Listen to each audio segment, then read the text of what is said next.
Hello, everyone. My name is Lane Little, and I'm the director of the Pauly Friedman Art Gallery at Misericordia University in Dallas, Pennsylvania, which is in northeastern Pennsylvania. Thanks for joining us for the Compulsory Measures Artist Virtual Roundtable. In this series of 9 conversations, we'll talk to the artists from the show about their creative processes. This series has been made possible in part by the National Endowment for the Humanities CARES grant called Humanities in the Time of COVID-19, Fostering Community Dialogue. Today we're talking with Al Denyer. Al Denyer's work encompasses the ideas of drawing, painting, printmaking, and installation. Shown in solo exhibitions throughout the United States and numerous national and international juried and invitational exhibitions, her work has been published in INDA 11, New American Paintings, American Art Collector, Western Humanities Review, and Leonardo, the International Society for the Arts, Sciences, and Technology magazine. Her work is also included in the Artist Viewing Program at the Drawing Center, New York City. In 2011, she was awarded the Utah Artist Fellowship Award. Originally from England, Denyer is an associate professor and area head of painting and drawing at the University of Utah in Salt Lake City. She holds an MFA from Southern Illinois University, Carbondale, and a BA from Winchester School of Art in England. Al, welcome, and thank you so much for participating in this virtual roundtable series. For those of you watching, please submit your questions and comments using the Q&A button at the bottom of your screen. And if you'll tell us a little bit about your practice, I'll follow up with some questions and some comments from my students. Sure, and thank you so much for hosting this conversation and for inviting me to participate. I'm really honored.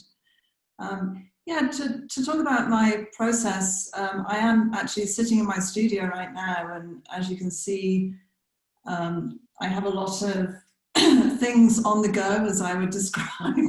But my process is very much involved with painting and drawing, and I would describe myself as an obsessive mark maker. And within that description, I make obsessive marks, is how I would describe myself. And I have an ongoing interest in the landscape and how we as human beings relate to the landscape, and then how that can be translated somehow into art, be it in a traditional form or in a more abstract or non-traditional language. So yeah, my practice is driven, I would describe my practice right now as being driven by creating multiple marks and building up images throughout the process of mark making. So here's a couple of comments from one of my students. He described, so the class is called Subjects and Symbols, and they're doing a visual analysis of the work, and then they bring up some references that they think that the work reminds them of. So he wrote about wrinkled skin, alligator skin, the surface of a leaf, and clouds. And then he concluded with the lines, although appearing random, all have a sense of unity that may appear like it's part of something bigger. And those works are the, he did terrain number 4, but he was referring to the set that's behind me. Is this part of a larger series for you? Yes, it is. These pieces are, they're actually the smallest pieces in that series, but there were, if you can see the larger pieces behind me, their size 30 by 30 inches, and there are more in that same series of that scale. Yeah, I imagine this size is a little more travel friendly, and for us, it's great to be able to see a number of works by the same artist so that they can look at the little choices that the artists make when they're doing their work. So I'd like to pose to you the same question that I posed to George Benitez, who also works in 2 modalities of black and white and color. So I talk to my students about the power of black and white, and to think about the kinds of information that get transferred through the presence or absence of color. I think somehow people interpret black and white as being more objective or documentary. Are those kinds of concerns important to you as you're working with your mark making? I think for me, I mean, this is something I've thought about, and I've been asked this before in terms of, you know, why don't you use more color? And for me, it's not so much about color, it's about value. And so the black paper, I always use a black paper or black ground, basically it serves as a darker value or the darkest value in my process. And I'm essentially putting lighter values on top of that. I like how with the black and white work, in a way, I feel it simplifies the message because there isn't another language going on in terms of how color would function. And so for me, it serves the purpose. But also, I often look at these and think of them as they could be black and white negatives. And actually, I really like that, that connection. The other thing that happens with the white, working white on black, is there is this reversal of positive negative that happens. And that's something that I'm really interested in my aesthetic of yeah, I can actually switch the space around by working white on black. And quite often people find themselves being confused. The viewer will get confused as to what is drawn or what is painted versus what the paper color is, which to me, that's an interesting aspect to it. It is, especially when you're going back and forth from the artwork. And this particular student did take kind of a loop around the gallery and walk toward the back of the room and walk a little bit up close to it. He might have been thrown off a little bit by the reflection of the glass as well, trying to figure out where the mark making was taking place. So we always encourage everyone to get up close and then just wipe it down any nose prints if there are any of it. So one of the things that that he was noticing is the references to a map. And when on closer look, it's not just a very flat black and white, but there are, as you said, depths of grays. And for me, that suggests kind of an undulation of valleys. And I know one of your concerns is environmental impact and how we impact the world around us. Can you speak a little bit more about that concern for you and how it plays into your artwork?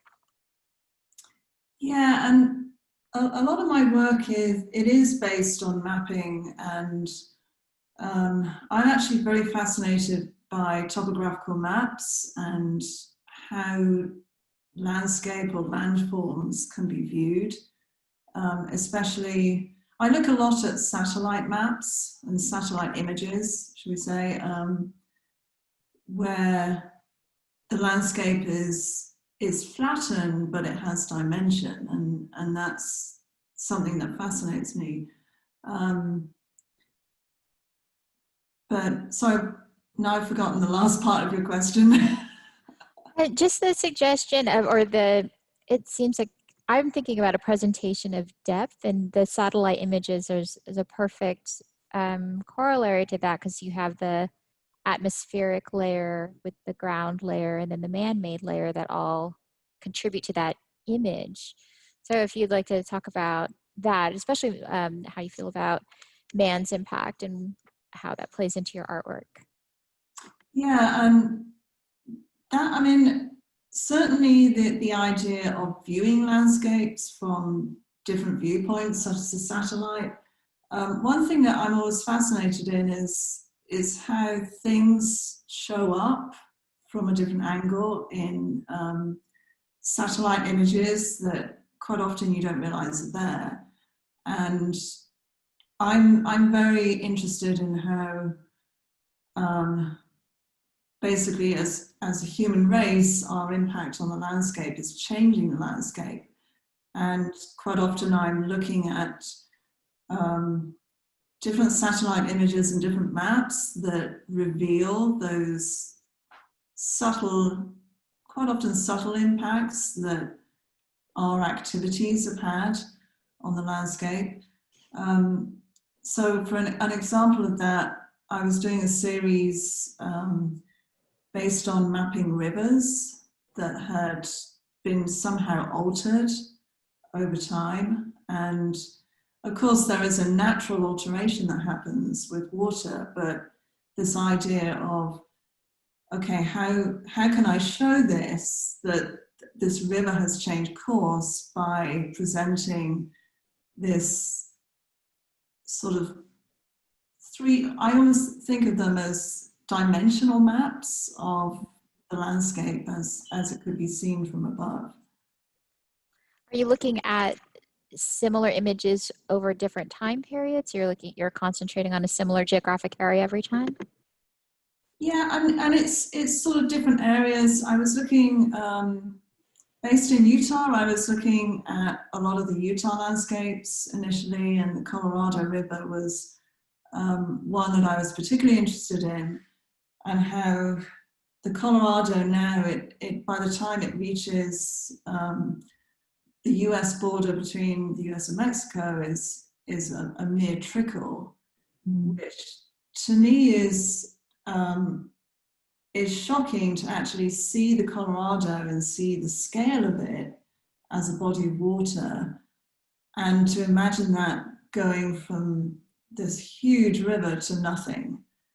And so I was creating a body of work that was basically trying to represent that idea of taking something away from the landscape that should be there, that this sort of ghost of a river is no longer there because it's been used up in some way. And with this current body of work that is behind me, I'm sort of looking at similar ideas of, you know, what happens when you take something away, what's left is this space, this sort of empty nothingness, or a scar of what used to be there.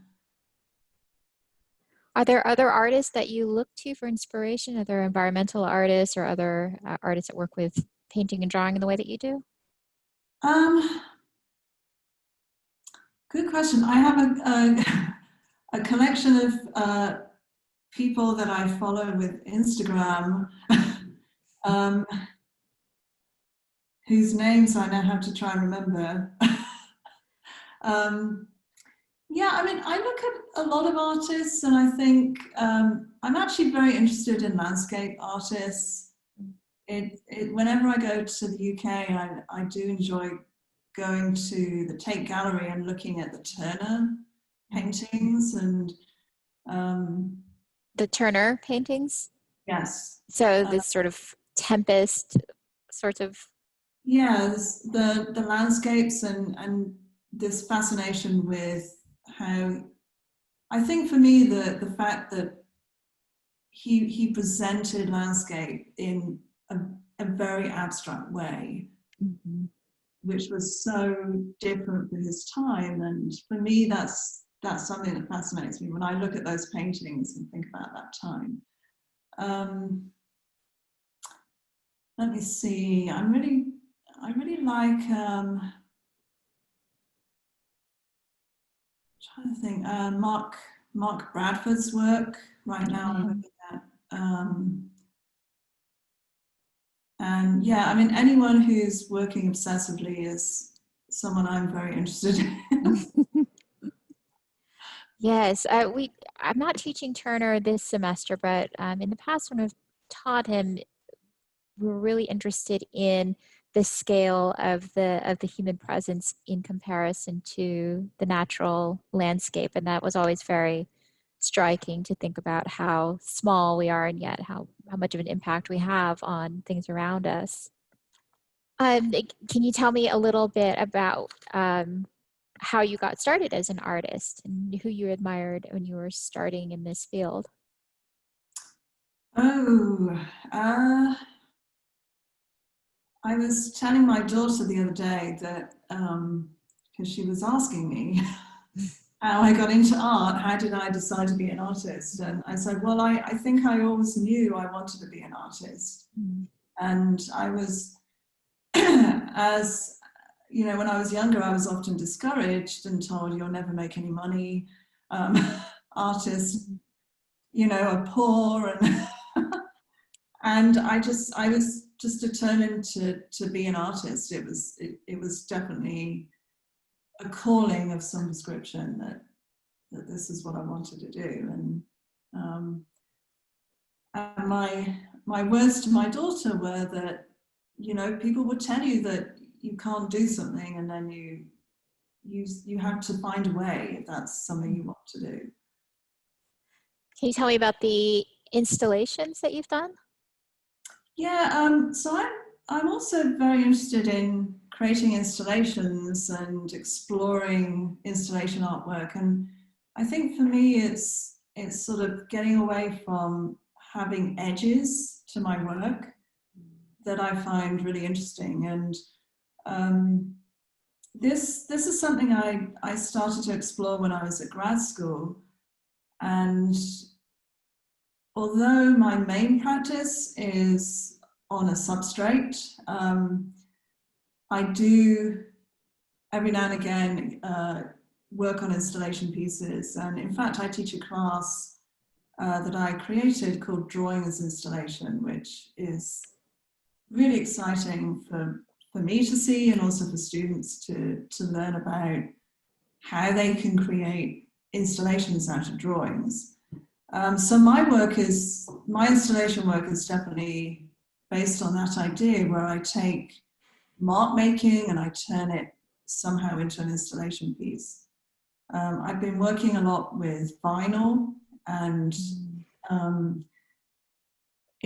although it's a commercial process, it's something that really fascinates me. What I'm doing is quite often scanning drawings in and running them through the plotter, and so that way I'm able to create much larger versions of what I'm doing in my drawing practice, and then just creating these large vinyl installations, which I would like to do more of. It's just hard to find, you know, the venue sometimes. Mm-hmm. Yeah, you'd have to be in residence for a little while, I imagine, too. Yeah, that's the other problem. Yeah. So yeah, to install a large vinyl piece, it's at least a week or so to install that. So I like the idea of walking through artwork, which is why I really enjoy installation work. Yeah, yeah, go ahead. It's a case of almost bringing one of the drawings to life, and creating something that's larger than life size, rather than something that's this tiny drawing. Yes, especially I think when you're thinking about if most people in the arts, when you think of environmental work, you think of something like Andy Goldsworthy, who's really working with the materials of the earth, and to transfer this into a gallery setting of walking past a large scale drawing that's based on the environment, I think that would be very immersive and interesting and really thought-provoking for a student. Is that what you're working on now then? Is that your current project, since we've all been in isolation lockdown? Oh, yeah, it's been an interesting time for me. I've actually taken on projects that I would not ordinarily do, I think. But I've been working on 3 different public art projects, which I've never done public artworks before, but it's something that I've been interested in doing for a while. And I think it's the installation aspect of my work that interests me in this idea of taking my work into a public art realm. And they're relatively small projects, but as a start, I'm really excited to be doing them. And one of the pieces, my work, sort of very detailed lines is going to be translated into laser cut steel. And I'm personally very interested to see how that's going to look because I have no idea really. And then another piece is a billboard project that so one of my artworks is going to be reproduced large scale for a billboard, which will be displayed in downtown in Salt Lake City. And then the other piece that actually was just completed, I was asked to create some figures for a large, very large mural piece that celebrates Utah women. So Nice. I created 3 of the women that have been included in the mural. And yeah, that was something I don't normally do, but it was a good challenge to do that.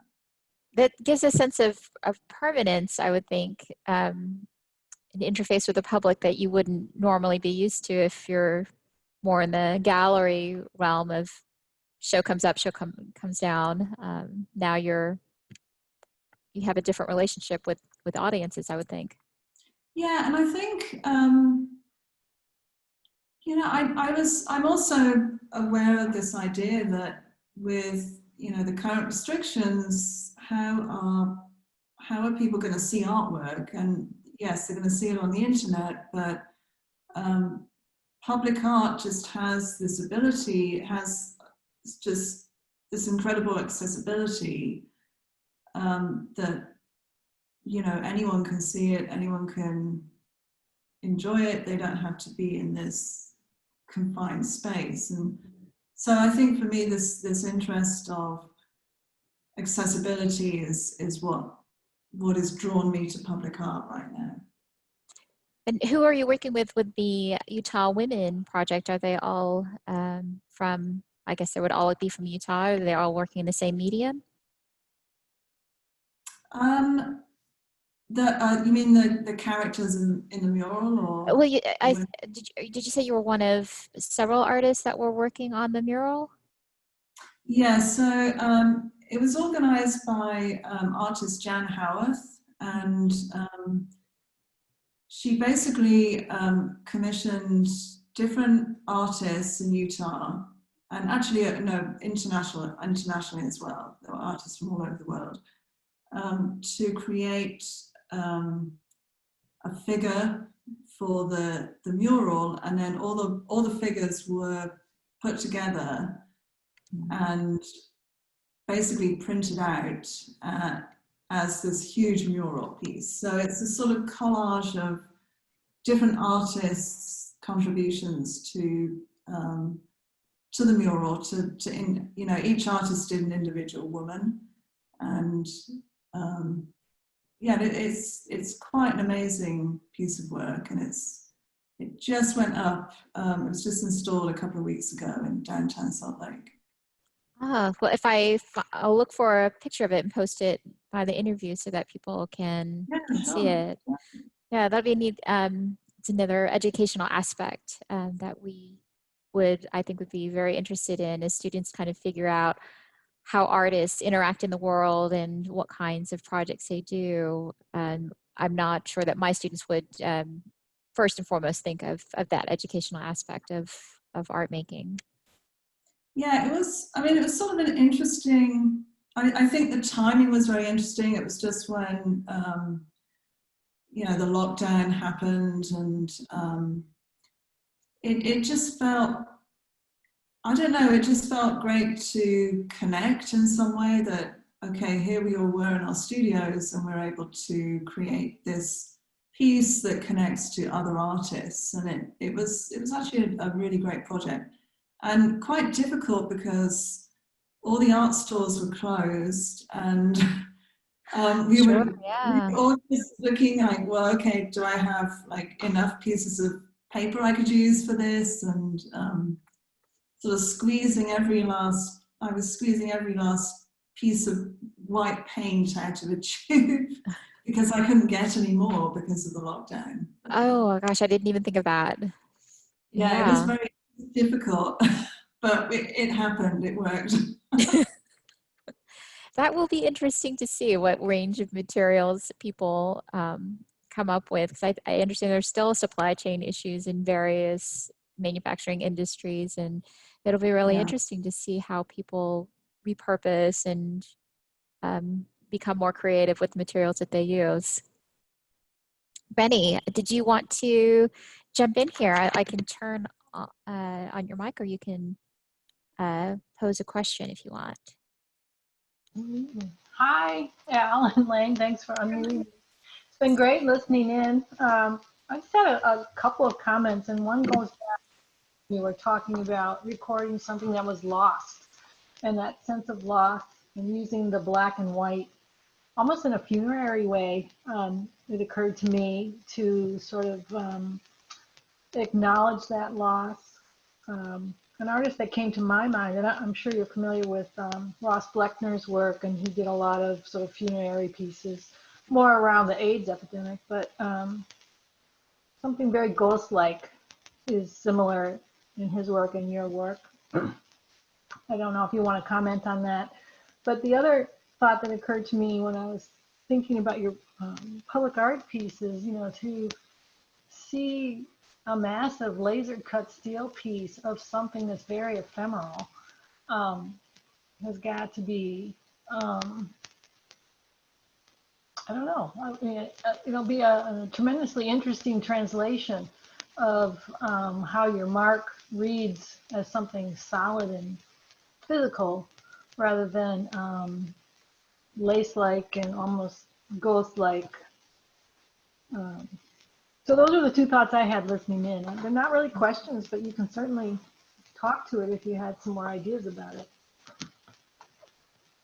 Yeah, I like that comparison to this idea of the funerary reference. And in fact, this body of work behind me, if you can see it, I actually have more, I'm sort of controlling the shape of the absent spaces, and that's something that is, I mean, this body of work is about that, this idea of absence. And I didn't think of it so much as loss, but I was sort of thinking about when a building is knocked down and you sort of get this weird scar in the ground, or there's always this presence of it, of what was there before, that although it's gone, you can see it. It's this sort of weird absence. Or it could also, I like the idea too of this idea of absence in terms of memory, where you'll quite often look at something and think, well, wait, no, that looks different. And you realize that it looks different because you remember something else being there, like let's say a tree that someone has taken down, and it completely changes how, it changes what you're looking at. Do you feel like your work addresses global warming in a more straightforward way or something more poetically? Would you feel like that's a statement you're trying to make? Yeah, I would like to think that my work addresses global warming by making people think about it, that it's not a direct message, but it is more of a cloaked message, if you will, that there are different layers to the message rather than it being a statement. Do you ever think about looking at satellite images from, say, the Arctic, or where the ice is melting or cleaving off, as a source material for your drawing? Yeah, I have created a series, it was a few years ago now, that focused on the idea that, well, it was the area where the Northwest Passage is, where the ice is just breaking up, and the Northwest Passage is now opening up year round, which never used to be the case. And it's it's of huge interest to developing or developed countries because of it cuts so much time off shipping routes. If ships can go over the top through the Northwest Passage year round. Yeah, there's something backwards about that, though. You know, more consumer product entering the world at a quicker pace. Yeah, yeah, and it's kind of like this vicious circle of creating more to, you know, create more global warming, and now, you know, now we can get it there quicker. Just get there that much faster. Yeah. Yeah, and I think your other comment, Reni, with the steel, I'm really fascinated to see how this is going to look, and this is an experiment for me. Yeah, I don't know. I sort of, the deal is I hand over the design, and then you know, I have to rely on someone making this. Right. I think it's fascinating, you know, because so much of your work is about the hand, and then you pass it off to have a laser cutter do it. Yeah, People have asked me about that with my work as well, and I think all the nuance of your making will still show up in the steel. It's just going to really, I don't know, it's going to give it a whole new way of being and being in the world, and I mean, it's going to be fascinating. I can't wait to see it. Yeah, my guess is it will look more map-like rather than, because you won't get the subtleties of, you know, that I have in the drawings of the values, and so it would be it would just read much more like a map. What is it actually going to be? So it's going to be a panel for a bridge. So the city, within Salt Lake City, there are several creeks that run essentially off the mountains into the valley and join a river. And over the years, these creeks have been buried underground through neighborhoods, and the city is in the process of what they call daylighting different sections of the creeks. And the place where three creeks meet, or the confluence of the three creeks at the Jordan River, which sort of runs at the west side of the valley, is sort of over the years has become this sort of very derelict sort of area that, you know, people have not really paid much attention to. So the city has been putting a lot of money into renovating and revitalizing this place where the three creeks meet, the three creeks confluence. And so what they've done is created this pedestrian bridge that goes over the river, so people will be able to see where the three creeks meet, which I think is really nice. Will they be looking like through a grill of your drawing down through the water? Through the water? Yes. So the bridge, yeah, the bridge has these panels on, and different artists have been commissioned to create or to have their work cut into one of these panels. So yeah, you will be able to look through the piece into the water. So yeah. Oh, That's so share interesting. that, please, when it's done. Yeah, I will. I'll send you a picture. That's great. I find it very encouraging, actually, that artists are such a vital part of city revitalization strategies, that this is a way to see creativity and to promote local culture, local art traditions, as well as just improve the visual landscape. So I'm hoping that's one great thing that comes out of this time that we're in, is that we see the importance of artists and in these, you know, just general mood improvement and getting people to be proud of their community, since we're spending a lot more time at home nowadays. Well, we're coming to a close. So for those watching. I hope we have one more episode left. On Wednesday, September 30, we'll be talking with Joan Elliott at 11 a.m. Eastern Standard Time. A catalog of the entire exhibition is available from blurb.com as a downloadable purchase, and we will post a link to that. And then we'll make the full series available on our website and YouTube. So please find us on YouTube, Facebook, and Instagram for more updates on our programs.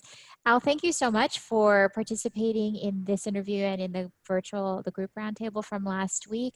And thanks for showing us new work, and we're excited to see all of the public art projects, especially that come up in your career. So thank you so much. Right, thank you so much.